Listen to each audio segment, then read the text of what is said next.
Welcome everyone to the deep dive. Today we're taking a look at a building that's honestly hard to pin down. It's alive, it's growing, it's this evolving masterpiece that just fascinates millions around the globe. But maybe, as our source today suggests, it's still kind of less understood. You've definitely seen pictures of it, maybe scrolled past it countless times. Perhaps you've even stood there yourself, feeling that huge unfinished presence. Barcelona's Sagrada Familia. Right. It pulls in this astonishing number of visitors every year, everyone holding up their phones, trying to capture the sheer spectacle. But what if there's just so much more going on there than a great photo op or, ticking off a travel list? Absolutely. And that's what we're digging into today, using Riley Carter's really quite brilliant book, The Architecture of the Sagrada Familia, how a visionary architect transformed stone into sacred architecture. Riley Carter? Yeah, she's an architect, a researcher, and an economist over 20 years experience. And that mix gives her this really unique perspective. Architect, researcher, and economist. That's quite a combination. It really is. I mean, she brings this deep architectural insight, obviously, but also this rigorous technical understanding of building science and an economic viewpoint. Yeah. It lets her sort of unkeel the layers of this place in a way that feels incredibly thorough, but also really fresh. Her work offers this vital lens that often gets missed. And that's exactly what we want to do today, kind of peel back those layers, get way beyond just the usual tourist view. Riley Carter's book, it really feels like it reclaims the Sagrada Familia from just being a spectacle, doesn't it? It does. She presents it not as some static thing to just admire, but more like an ongoing experiment. Yeah. And a generative set of ideas that speak quite profoundly, actually, to how we build things, how things endure, and maybe even how we imagine what's sacred in our pretty fast-paced, sometimes cynical world. What really hit home for me, reading her personal stories in the book, is how she emphasizes it's not just a space to be seen, but fundamentally a space to be felt. That's such a key point. Yeah, it challenges us, maybe, to think about architecture, not just as, solving problems, but as a provocation, something that sparks thought or emotion, or maybe even something deeper. It's like the building itself is breathing. And what's striking right from the start of Carter's book is how she just immediately makes you question what a building like this actually is. Right. She argues really compellingly against seeing it as this finished thing, this static monument. Instead, she lays it out meticulously as this dynamic, unfinished project. And that's literally true. They're still building it, but also intellectually true. The ideas keep evolving. So it demands more from us than just looking. Exactly. It asks us, the observers, to go beyond just appreciating how it looks and really try to grasp its conception, its intricate processes, the vision that keeps driving it forward. It shifts you from just passive looking to this active, almost intellectual engagement, like you're decoding a living thing. That's a really important difference. Because for Riley Carter, a big goal seems to be restoring its architectural integrity for people today. She argues pretty passionately that whether you call it an unfinished cathedral or an ongoing experiment, it absolutely deserves the same kind of serious study as, say, a famous modernist building or some classical ruin. It's not just about history or nostalgia. No, exactly. It's about recognizing that inside all that stone and structure, there's this really generative set of ideas that are still incredibly relevant to how we might build, how we think about endurance, even how we approach the sacred in our very secular age. It almost asks us, doesn't it, how do we start something huge, knowing we might not finish it, but it carries a vision beyond us? And her own experience really drives that her. She talks in the book about her first encounter with the nave, the main interior space. Ah, yes. I remember reading that part. She describes this real emotional clarity she felt after years of just studying the drawings, the complex plans. But then walking through it, she said it was like hearing a language you'd only read. Wow. That's powerful. It was this visceral shift for her. It moved the Sagrada Familia from being a space to be seen to one that demanded to be felt. And that feeds right into her main idea, that the most powerful spaces, the ones that last, often speak in these really ancient terms. Mass, light, time, quiet. A slight, time, quiet. Those fundamentals. Exactly. Those elemental things that cut across styles and time periods, speaking right to our basic human experience. I'm still thinking about that language you'd only read idea. It suggests there's this deeper grammar going on. And to get that grammar, we really need to understand where it came from. So let's dig into Barcelona itself, right? late 19th century. The Crucible. Yeah, Carter paints this incredibly vivid picture of a city just boiling with change. Barcelona was, no question, the industrial epicenter of Spain. You had this massive boom in wealth for the bourgeoisie, the factory owners, the merchants. Building grand houses, reshaping the city. Totally. But then the flip side was profound inequalities. The working class lived in awful, squalid conditions, crammed into these tiny, unhealthy apartments. Huge social friction. Strikes, unrest. Yeah, bombings even. It was volatile. And in that climate, architecture became this vehicle for competing agendas. And amazingly, the Sagrada Familia wasn't initially the church's idea, was it? No, it started with a lay association. Right, as this kind of statement of cultural resistance, pushing back against what they saw as society eroding traditional values. So it was born from these really deep social and spiritual anxieties. And connecting that to the bigger picture, the Catholic Church itself was feeling the pressure from liberal secularism. Its influence was waning. So they responded, in part, with these huge architectural projects. Like the Sagrada Familia. Exactly. Not just as churches, but as explicit acts of spiritual reclamation, asserting divine authority in this increasingly materialistic world. And then Gaudí takes over in 1883. And everything changes. Completely. He doesn't just continue the project, he transforms its fairly standard neo-Gothic style into this totally revolutionary language of faith. Rooted in cosmology, biology, divine mathematics, it was strategic, reasserting the church's place through this incredible architecture of aspiration. And it's fascinating how it stood almost in defiance against Barcelona's own modern city plan, the Example District. Ciudad's grid plan, yeah. Which was super rational, designed for health, mobility, cohesion, wide streets, those cut-off corners, courtyards, very forward-thinking for the time, orderly, scientific. They're trying to engineer a better city life. But Gaudí positions the Sagrada Familia as this deliberate counterpoint.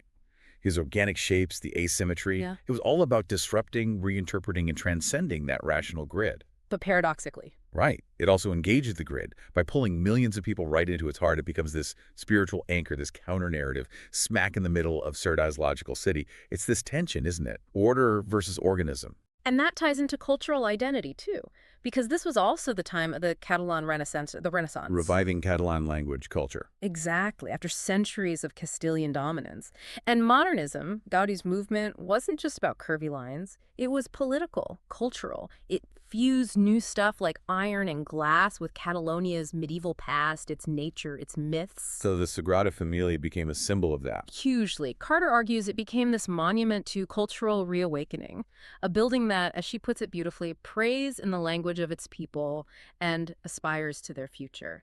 It was the Renaissance in stone and light, a statement of Catalan identity. Okay, so given all that swirling context, the industry, the inequality, the politics, the cultural revival, what did this mean for Gaudí's actual architectural vision? Because the first architect, Francisco de Paula del Villar, his design was pretty conventional, right? Yeah, standard neo-Gothic. It gave a foundation of form, sure, followed the rules of the time. But Carter stresses it lacked that deeper metaphysical narrative or structural imagination. Predictable. Spatially, yes. Traditional layout, clear separation between structure and, spiritual feeling. It was sincere, but gave absolutely no hint of the wild, iconic, structurally daring thing it would become. It looked backwards, not forwards. So what happened? How did Gaudí get control? Well, it came down to cumulative frustration and a basic ideological mismatch. Disagreements over money, art, vision, leading to del Villar resigning in '83. So conflict paved the way. Ironically, yes, that deadlock broke, and eventually, by 1894, Gaudí had full creative control. That was the crucial turning point. It let the project break free from just imitation and embrace radical invention. And what an invention. He didn't just tweak it, he completely recast it. From a normal church into this sacred synthesis, Carter calls it, a constructed universe. Yeah, and he did it by weaving narrative into structure like never before. The building itself tells the story. So the columns aren't just holding up the roof. No. They become apostles, subtly different, leading your eye up. The towers aren't just bell towers, they're the gospels. Even the light changes with the church calendar. And the facades. Living scripture in stone. Exactly. Nativity. Bursting with life, passion, all angular sorrow, glory, projecting resurrection. And the inside, this living organism, a secret forest of columns, light filtering like through leaves. The whole space becomes sacramental. You feel the divine presence. Okay, let's get into the nuts and bolts of that structure. Carter really delves into Gaudí's genius here, his gravitational logic, catenary curves, ruled surfaces. What exactly are those? Okay, imagine hanging a chain or a string with little weights on it. That curve it makes naturally, that's a catenary. Right, the sagging shape. Gaudí realized if you just flip that curve upside down, you get the absolute strongest, most efficient arch or vault possible. It carries weight purely in compression pushing down without needing thick walls or buttresses pushing sideways. So he used physical models, chains and weights. Literally, it was like pre-digital parametrics, using physics, like an analog computer, to generate these incredibly complex but perfect shapes. He'd adjust the weights, see the curve, and translate that logic straight into stone. For him, the beauty came from that structural honesty. Strong, efficient, expressive, decades before computers would do it. That's incredible. So it wasn't just that he liked curvy shapes, it was physics. Deeply rooted in physics, and the biomimicry, copying nature, wasn't just surface decoration either. Carter shows how the whole thing, columns, vaults, ribs, follows those catenary geometries. No random bits. So the columns leaning and branching like trees. That's not just pretty, it's efficiently spreading the load downwards like tree roots. The vaults flow down naturally, channeling weight to the columns. It's this symphony of compression, Carter calls it. Every shape is both sculpture and structure. You feel the forces. Right. And for Gaudí, this wasn't just clever engineering, it was profoundly theological. How so? Carter emphasizes that for him, that catenary curve wasn't just math. It embodied gravity, grace, the unseen forces shaping the world. The structure itself communicates divine order, the beauty of creation. Structure becomes sacrament. It makes you sense the invisible forces holding it all together. But a vision needs materials. What was it actually built from? Initially, anyway. Mostly Montjuic sandstone. From that big hill overlooking Barcelona. The local stone. Right. Practical, easy to work, but hugely symbolic too. Montjuic stone had been used for centuries in Barcelona's most important buildings, so using it literally embedded the basilica in the Catalan landscape, its geology, its history, a modern temple from ancient local stone. But they ran into problems with that, didn't they? They did. By the late 20th century, the Montjuic quarries were pretty much exhausted or protected. This created a huge material and philosophical crisis. How do you keep building it if the special stone runs out? Exactly. It sparked this massive international search for replacements, stones that matched physically strength, workability, but also visually. They ended up sourcing stone from all over. Surprisingly, a lot came from Brinscall Quarry in Lancashire, England. England, wow. Yeah, and Galicia in Spain, Scotland, France. A global effort to keep that local feel, ironically. And choosing those new stones wasn't just about looks, I assume. Not at all. Carter highlights how incredibly rigorous it was, balancing the look with hard science, compressive strength, porosity, how much water it absorbs, thermal stability. And then modern tech became crucial for putting it all together. Digital modeling, BIM. BIM, building information modeling. Right, a detailed digital twin of the building. It helps precisely place these new different stones, making sure everything fits structurally and looks right, even as the materials change over time. It's this amazing blend of old craft and new tech. Which brings us to how they're actually using technology now to continue Gaudí's work. It's not just copying, is it? No, it's reinterpreting. Modern architects and engineers use advanced software, rhinoceros, grasshopper, acacia, to essentially replicate and then extend Gaudí's physical experiments. They can model his complex shapes with way more precision and speed. So the computer helps them understand Gaudí better. In a way, yes. And 3D scanning maps every existing block, linking the past construction to the future plans in this seamless digital workflow. The computer becomes almost a co-creator, Carter suggests, amplifying Gaudí's intuition, not replacing it. Analog genius meets digital power. And are there specific new techniques they're using, Yeah. especially for those incredibly tall parts? Oh, yes. A key one is pre-stressed stone panels. Pre-stressed, what does that mean? Traditionally, stone works purely by being squashed compression. But for the really tall, slender towers, they needed something more. So they embed high-strength steel cables, tendons inside the stone panels, and then tighten them. Putting this stone under tension. Exactly. It creates this internal tension that makes the panels much stronger and allows them to be thinner and lighter while still looking like stone. They make these panels off-site, check them thoroughly, then bring them in for quick installation. Carter calls it hybrid system, ancient in appearance, yet thoroughly modern in performance. Mind-blowing. marrying steel tension with stone. And the Jesus Christ Tower really shows the scale of the challenge, over 170 meters tall. The tallest one. Right. It has to handle huge wind loads over 100 kilometers per hour. So they're using this complex composite system, a concrete core mixed with these lighter stone elements. And that core isn't just structure. It holds the main lift and a spiral staircase. It's structural, functional, and deals with those massive forces.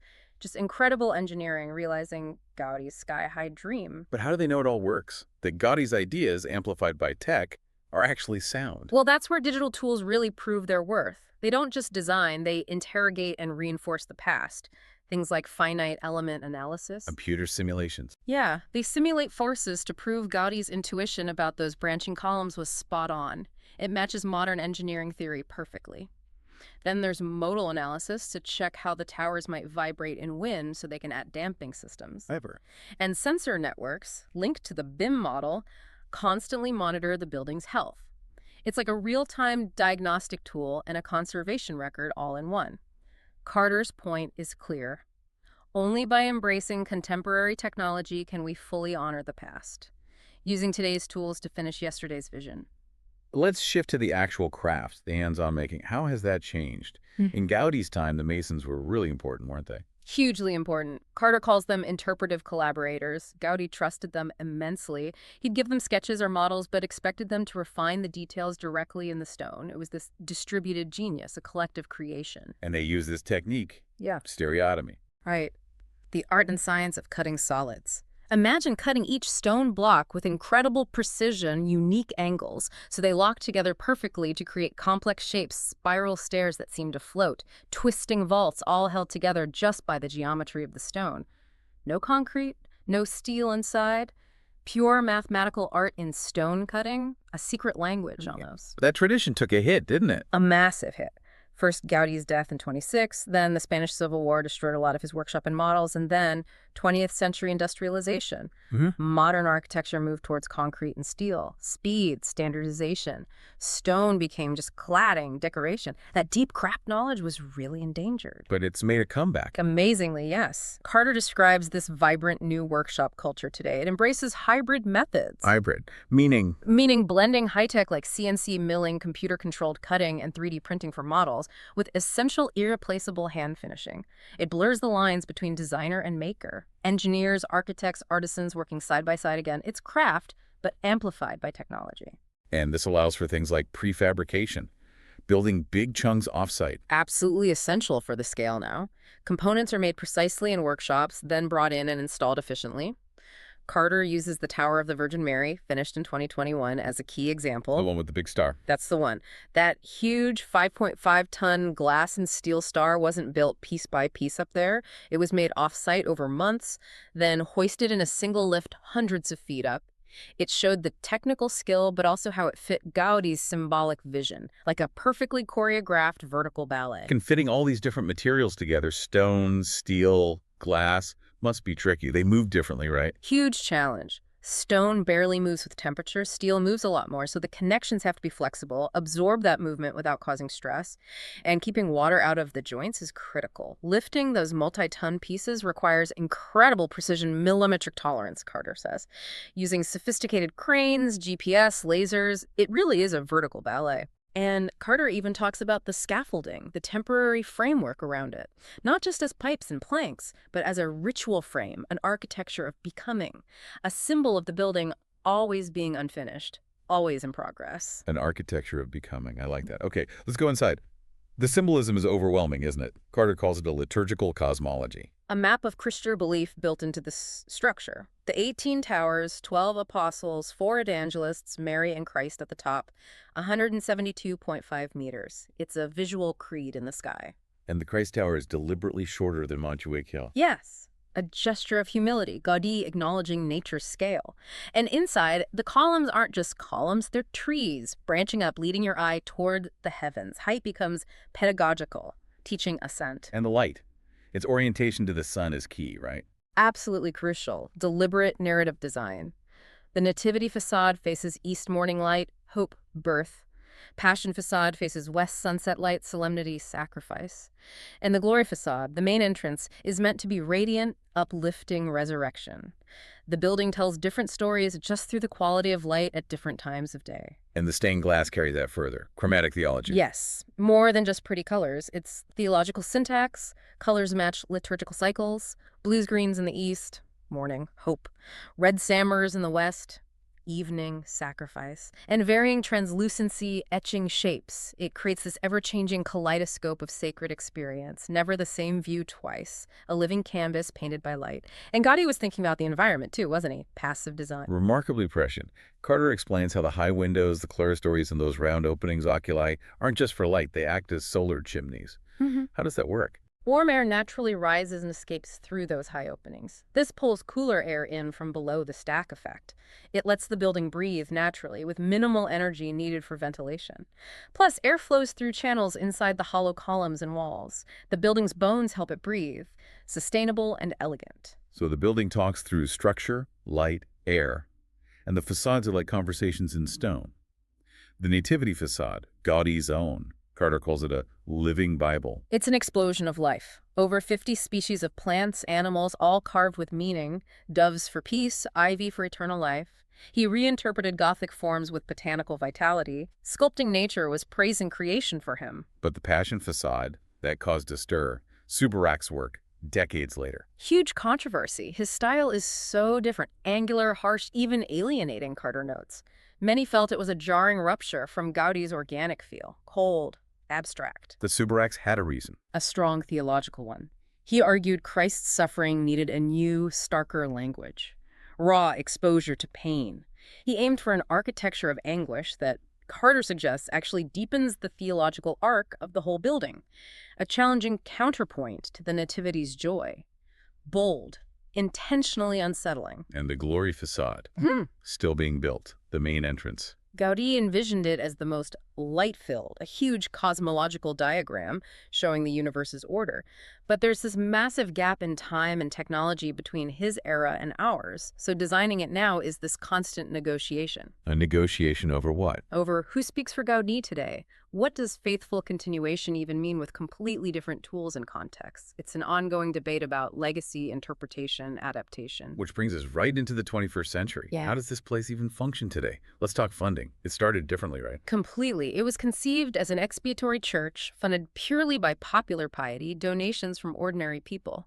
Gaudí fiercely refused state money. The temple will be made by the people. And that changed. Dramatically. Since the 90s, mass tourism has become the primary engine. Millions of visitors paying entrance fees.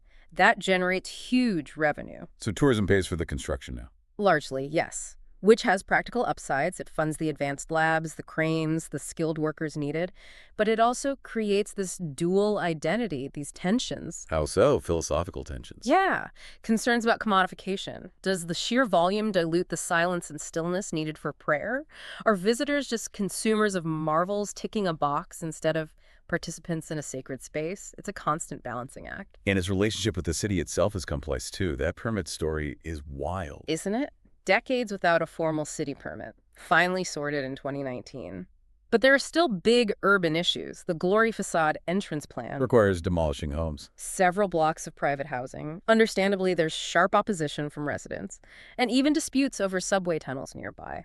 It shows decisions about the Sagrada Familia are deeply urban, affecting real people's lives, mobility, safety, a global icon with very local impacts. So how do they manage it? Keeping it sacred while millions troop through. They try hard.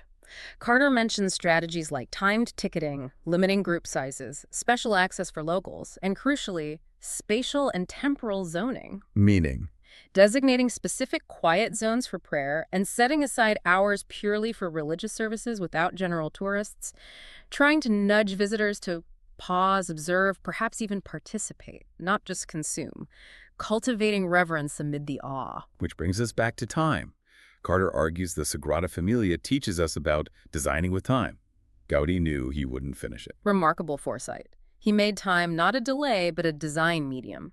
His client, God, wasn't in a hurry, he supposedly said. That long view shaped everything modular design, layered meanings, allowing it to grow slowly, be refined, contemplated. A radical departure from our need for speed. And that led to this open-ended design, this generational dialogue. Exactly. Gaudí's plans weren't rigid blueprints. Carter calls them guides for a process. Flexible enough for future generations to add their own touch, use new tools, but stay true to the core spirit. It's this amazing continuous conversation across centuries, collaborative authorship. Highlighting the value of slowness. Immense value. Contrast it with today's rush. The Sagrada Familia allowed for long-term refinement, reconsideration, craftsmanship. Designs matured, solutions were tested by time, tech was integrated thoughtfully. It became a temporal laboratory, constantly testing intent against reality, patience as a virtue in building. Which raises that deep ethical question Carter calls ethical resilience. How do you stay true to its origin while evolving through changing tools, cultures, and hands? It's the core question for any long-term project. And the Sagrada Familia, as Carter shows, is this living model for building with both reverence and relevance. Fidelity isn't just copying the shape, it's about understanding and adapting the original spirit, honoring the past by building the future. Ultimately, it seems, the Sagrada Familia is more than a monument. It's a method. For Gaudí, architecture wasn't just a job. It was a devotional act, a spiritual calling. Every line, curve, material choice was meant to express the divine order of creation. So the building isn't just a container, it is theology made physical and immersive spiritual environment. Which speaks to his incredible holistic design thinking. Absolutely. Integrating structure, story, form, faith, art, engineering. Carter positions him as a prototype for integrated design thinking. He wasn't just designing buildings, he was building universes, drawing on nature, science, and spirit. And its legacy goes beyond the building itself, an institutional legacy. Definitely. Just managing this ongoing complexity forced the development of new protocols in heritage interpretation, digital preservation, managing projects across generations. It's become a real-world model for other huge, long-term cultural projects, showing how to steward an icon through time. So as it keeps going, facing the pressures of tourism, city life, keeping its soul, Carter's final point is powerful. It's not just a building, it's a method. A working philosophy based on spiritual purpose, material intelligence, collaborative stewardship, and long-term thinking. It makes you ask fundamental questions about what buildings are for. Not just what they do, but what they mean, who they serve, how they endure. Okay, so to wrap up, Riley Carter's book really shifts how we see this place, doesn't it? It's way more than a landmark. So much more. It's this dynamic, evolving testament to vision, yes, but also to adaptation, to an architectural philosophy that embraces time, embraces technology, embraces shared creation across generations, a centuries-long story of making. So maybe the final thought for you, listening, is this. What does the Sagrada Familia's incredible slow journey, as Riley Carter reveals it, teach us about patience, about collaborating across time, and about finding something sacred or just profoundly meaningful in the act of building itself, especially, in a world that seems to value speed and the immediate image above all else. We really encourage you to dive into Riley Carter's book for more. And perhaps the next time you see the Sagrada Familia, whether in a picture or in person, maybe you'll see it through this richer, much deeper lens.